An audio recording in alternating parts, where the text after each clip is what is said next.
Hey there, David Breslow back with you. In today's short training session, I want to talk to you about this really important question. And the question is, who would you be without your story? Think about that for a minute. Interesting question. What do I mean by that? What I mean is we all walk around the planet telling ourselves a story. I'm this, I'm that, I'm not this, I'm not that, I'm good at this, I'm not very good at that, I like this, I don't like that, whatever the story is. And over the years, we make up a story based on all of our experiences and our attitudes and our history, and all these things form together to create our story.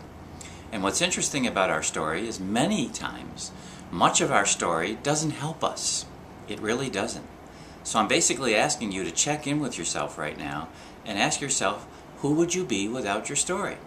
Now here's what happens. Every time I do this with a client, or even with myself when I did it, I ask them to sit down with a piece of paper, or even just in conversation, answer the question, who would you be without your story?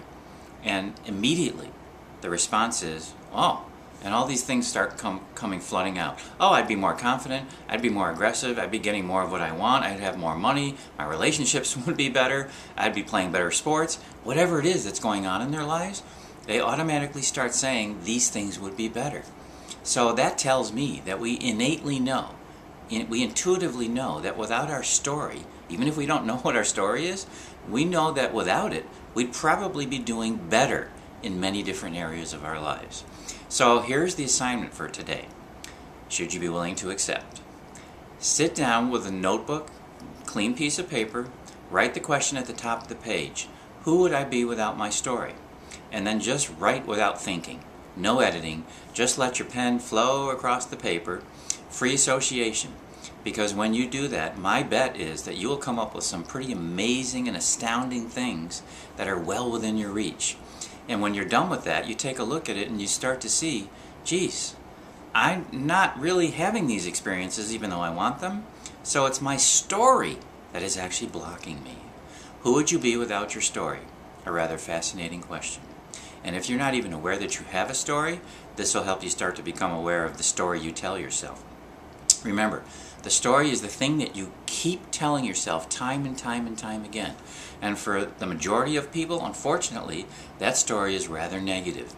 I can't do this. Or it's rather limiting. You know, I'm good at this, I'm not good at that. Or I'm only this good at this particular thing. Really? How do you know that? That's a story that you tell yourself. Even how you feel about somebody from 10 years ago who maybe made a comment that you didn't like, you've been holding on to this grudge for 10, 15 years, that's just a story you tell yourself. What does it have to do with who you are right now? But if you don't pay attention to your story, it basically is who you are right now. And much of it may be holding you back. So, really cool and interesting question. Who would I be without my story? Put it at the top of a blank sheet of paper and just start writing it out, free association, who you would be without your story. You may be pretty astounded. Dave Breslow. Look forward to seeing you next time. Take care.